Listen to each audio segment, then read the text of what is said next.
C. C. Again, A, B, C tends to A. A, B, C tends to C. The next one is A tends to C. A, C tends to D. So, in this thing, as for my first step, all my RHS is the single value. Right hand side is at the single attribute. Is it clear? Cleared or not? Say yes or no. So that what is our second step? We have to remove the extraneous attribute. So in this case, first we have to consider, is there any trivial dependency? Is there any trivial dependency? Because we need not to write the trivial dependency inside your functional dependency. Am I right or wrong? Trivial we need not to represent the trivial dependency because the attribute itself is holds the value of the dependent value. So we need not to represent that one. So in this case, is there any trivial dependency? This is a trivial. No, ma'am. This one. No. This one. No. This one. This one. A, B, C tends to A. So A is the subset of here. That is the Y is the subset of X. So this is the trivial. So I have to remove this one. Check this one. A, B, C tends to C. Whether it is a trivial. So this is also we can able to remove. Okay, well, remaining thing I have to consider is there any functional dependencies or not or that. So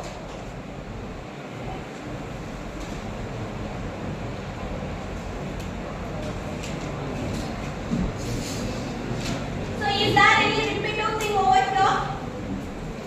See here. If I consider this one, the arrow mark part, if my B tends to C, B alone in my relation, I can able to calculate the value of C. But here A, B is that, through that we can able to identify C. So in this case, A is my extraneous attribute because B alone can identify the value of C. So A, B tends to C means B alone is enough.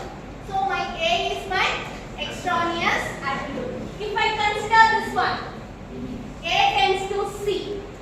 In this case, C is my extraneous attribute. So you can take any one, either this one or this one. B tends to C, A tends to C, A, B tends to C, and redirect function. Wait for it, that is a step 3.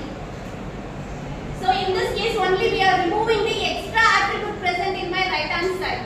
The third step only we are going to remove the written and functional dependency. So in this case, so either you can take B tends to C or A tends to C. In this case your first functional dependency, either you can remove A or you can remove B. So earlier I said that initially your F dash is not a unique one, it can be varied. Okay, next is there anything in the right hand side to attribute here? I have to check. AC tends to B. So in this case, C alone is that to identify the value of B. So here A is my extraneous attribute. Is it clear? Clear or not? So this is the how we can remove the extra attribute present in your right hand side. Clear or not? So remaining thing, what are the present over here? B tends to C, C tends to A, C tends to B, B tends to C, A tends to C, C tends to B. So what is our step 3?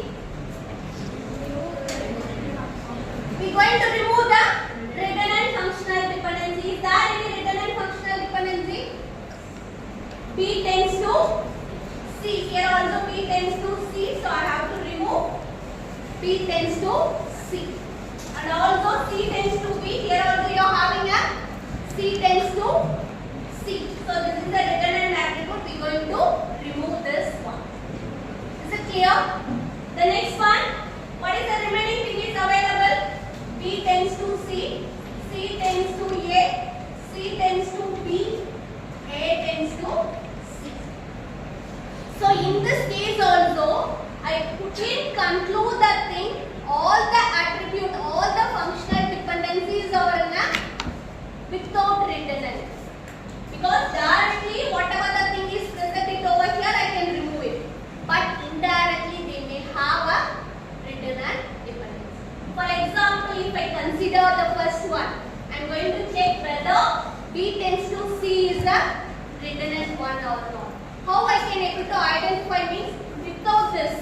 By taking a B closure, if I can able to identify the value of C without this, then that is a redundant data. Am I right or wrong? Is it clear?